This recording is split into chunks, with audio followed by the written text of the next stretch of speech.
প্রথম তওয়াফ করলেন হযরত আদম আলাইহিস সালাম, এরপরে শীশ আলাইহিস সালাম, এরপরে ইদ্রিস আলাইহিস সালাম, এরপর হযরত নূহ আলাইহিস সালাম। হযরত নূহ আলাইহিস সালাম নূহ পয়গম্বর তার কওমদেরকে ৯৫০ বছর পর্যন্ত দাওয়াত দিয়েছেন। তাদেরকে ৯৫০ বছর পর্যন্ত এক আল্লাহ ছাড়া কোনো মাবুদ নাই। আর বাকি যতগুলো আছে, তোমরা যাদেরকে দেব দেবী করো, তোমরা যাদেরকে পূজা করো, যাদেরকে ইবাদত করো, এগুলো কেউ আল্লাহ নয়, এগুলো কোনো মাবুদ নাই, এগুলো কোনো মাবুদ নয়। এই দাওয়াতের কাজ দিয়েছেন ৯৫০ বছর। ৯৫০ বছর পর্যন্ত দাওয়াত দিলেন। ৯৫০ বছর পর্যন্ত দাওয়াত দেওয়ার পরে পয়গম্বর নূহ আলাইহিস সালামের উম্মত হলেন ৮০ থেকে ৮২ জন, অথবা ৪০ থেকে ৪২ জন উম্মত হইলেন, কালিমা পড়লেন। এরপরে নূহ আলাইহিস সালাম আল্লাহর কাছে দোয়া করলেন, আয় আল্লাহ, আমি দিনে রাতে সব সময় আমার কওমদেরকে আমি দাওয়াত দিয়েছি, তারা যেন এক আল্লাহকে মেনে নেয়, এক আল্লাহর ইবাদত করে, এক আল্লাহর গোলামি করে। গোলামি একমাত্র একজনেরই করতে হবে, তিনি বলেন আল্লাহ। এই কথা বুঝাইছে, কিন্তু কেউ বোঝে না, আমার উম্মতরা কেউ বুঝতেছে না, আমার কওমরা কেউ বুঝে না। সুতরাং আল্লাহ, আপনি তাদেরকে ধ্বংস করে দেন। এ কথা আগে সময় বললেন, রব্বুল আলামিন বললেন, পয়গম্বর নূহ, কি জন্য সবাইকে আমি রব ধ্বংস করে দেব, সবাইকে কি জন্য আমি শেষ করে দেব, এই কথাটা তুমি বলো। পয়গম্বর নূহ আলাইহিস সালাম বললেন, আল্লাহ, আমি তাদেরকে ৯৫০ বছর পর্যন্ত দাওয়াত দিয়েছি, তারা আমার কালিমা পড়ল না, আমার কালিমা তারা গ্রহণ করল না।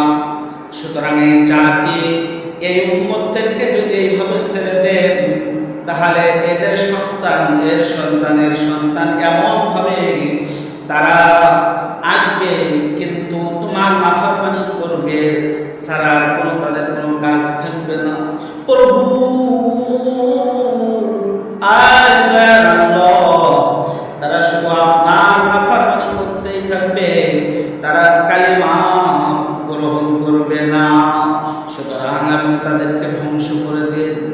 আল্লাহর পয়গম্বর নূহ আলাইহিস সালাম দোয়া করলেন, আল্লাহ রাব্বুল আলামিন বললেন, ঠিক আছে, আমি তাদেরকে ধ্বংস করে দেব। কিভাবে ধ্বংস করবেন? তো আমি তাদেরকে পেরাবনের মাধ্যমে তাদেরকে ধ্বংস করব। নূহ আলাইহিস সালামকে নির্দেশ দিলেন, নূহ, তুমি এবার একটা নৌকা অথবা জাহাজ বানাও। আল্লাহ সুবহানাহু ওয়া তাআলাকে বললেন, আল্লাহ, নৌকা বা জাহাজ যে বানাবো, স্টিলের বানাবো নাকি কাঠ দিয়ে বানাবো? আল্লাহ সুবহানাহু ওয়া তাআলা বললেন, তুমি জাহাজ বানাও কাঠ দিয়ে। আবার প্রশ্ন করলেন, আল্লাহ, এই গাছ, কাঠ কি গাছের কাঠ দিয়ে বানাবো? রব্বুল আলামিন বললেন, তুমি বানাও শাল গাছ দ্বারা। কি গাছ দ্বারা? শাল গাছের কাঠ দিয়ে তুমি বানাও। নূহ আলাইহিস সালাম সমস্ত পৃথিবীর ভ্রমণ করলেন, পৃথিবীর ভিতরে কোনো শাল গাছ নেই। নূহ আলাইহিস সালাম বললেন, আল্লাহ, কোথাও তো শাল গাছ পাওয়া যায় না।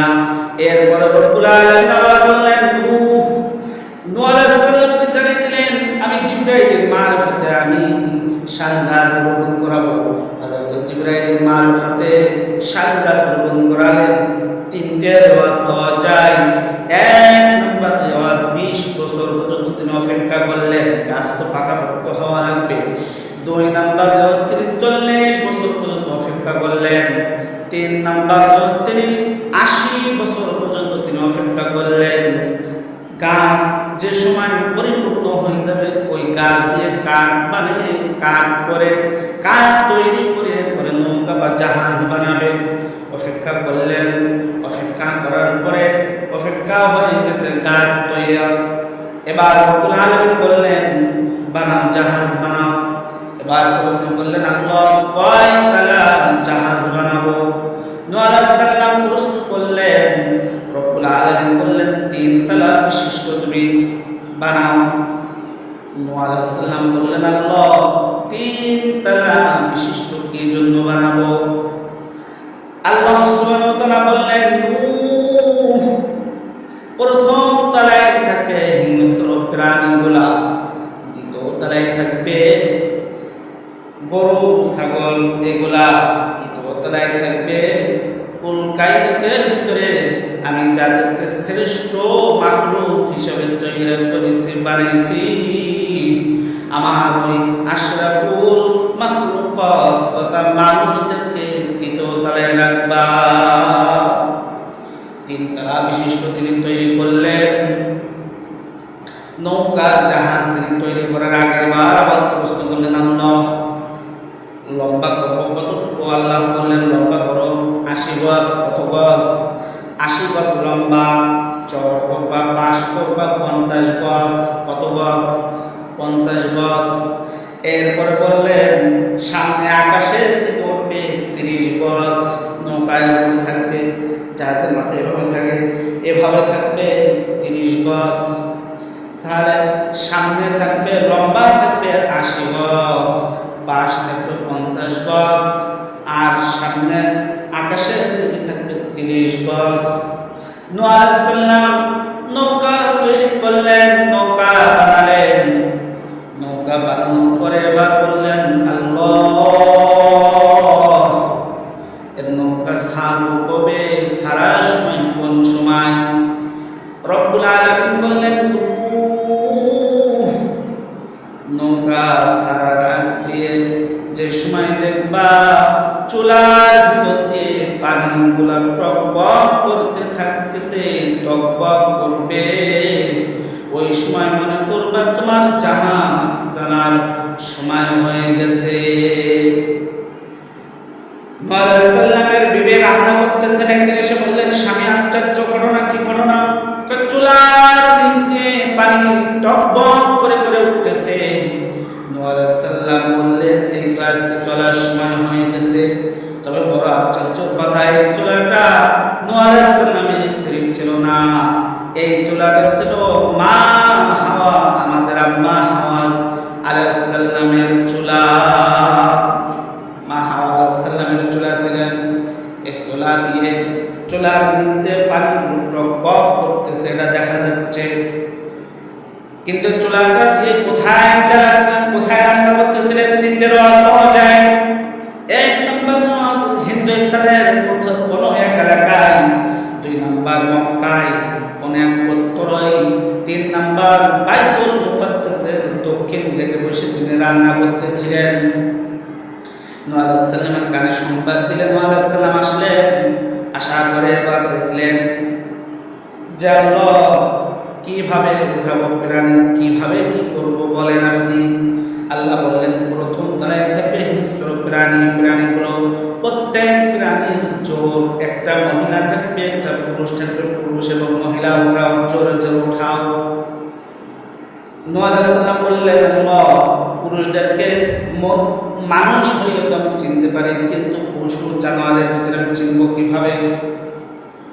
তুমি হাত প্রসার করে দাও, হাত লম্বা করে দাও, ডান পাশ দিয়ে যে যাবে, যারা যাবে সেগুলো হলো পুরুষ, বাম পাশ দিয়ে যারা যাবে সেটা হলো মহিলা, মাটি। নূহ আলাইহিস সালাম লম্বা করে দিলেন। মনে রাখবেন সর্বপ্রথম যে প্রাণীটা আসছিলেন সে প্রাণীটার নাম হলো পিঁপড়া। সুবহানাল্লাহ, সে প্রাণীর নামটা হলো পিঁপড়া। পিঁপড়া আসলেন, নূহ আলাইহিস সালাম বললেন পিঁপড়া কি রে? আল্লাহ বলেছে ওঠো। পিঁপড়া উঠলেন। এবার 2 নম্বর এবার আসলেন পানিতে রশির মতন মিশায় প্রাণী নাম কি? সাপ। সাপ আসলেন। নূহ আলাইহিস সালাম বললেন আল্লাহ এ তো আমিও দেখে ভয় পাই এবং মানুষরাও দেখে ভয় পায়, প্রাণীরাও দেখে ভয় পায়, একে নিয়েন না। একে যদি না নেই তাহলে যার এই সাপের অস্তিত্ব তো আর থাকবে না। সুতরাং একে নেও। যে আল্লাহ সাপের গায়ে বিষ দিতে পারে, সাপের বিষ দিতে পারে, ওই আল্লাহ সাপের বিষকে আবার পানি দেওয়ার ক্ষমতা আছে না? না। ওই সাপের আবার ওই বিষকে রব্বুল আলামিন পানি করে দিবেন। দংশন করলে তোমার আর কোনো বিষ উঠবে না, মানুষ মরবে না, কোনো সমস্যা হবে না। তুমি নাও। সাপকে নিলেন। কিছু সময় পরে দেখলেন বনের রাজা আসলেন। নূহ আলাইহিস সালাম ভয় পেয়ে গেলেন। বললেন, আল্লাহ, এ তো আমিও ভয় পাই, ভয় পাই, টেনশন করেও না, তুমি তার কপালে হাত দাও। কপালে হাত দিলেন, দেখলেন গরম। আল্লাহ, এর মাথা তো গরম। আল্লাহ বললেন, কি অনুভব করো? গরম। এটা গরম না, একটা রোগ, আল হুম্মা। আল হুম্মা এর গায়ে জ্বরের নাম জ্বর। মনে রাখবেন, পৃথিবীর ইতিহাসে কোনো মানুষের গায়ে জ্বর আসে নাই, কোনো প্রাণীর। যে পশুর গায়ে জ্বর আসছিল সেটা হলো নূহ আলাইহিস সালামের প্লাবনের সময় জাহাজের যে সিংহটা উঠছিল, সেই সিংহের গায়ে আগে আল্লাহ রাব্বুল আলামিন জ্বর নামক রোগটা দিয়ে দিয়েছিলেন। নূহ আলাইহিস সালাম বলেন, এটা দ্বারা কি হবে? দুর্বল হয়ে যাবে, খাওয়া দাওয়া অনেকটা কমে যাবে। যায় কিনা? যায়, যাবে, কমে যাবে। নূহ আলাইহিস সালাম উঠাই দিলেন।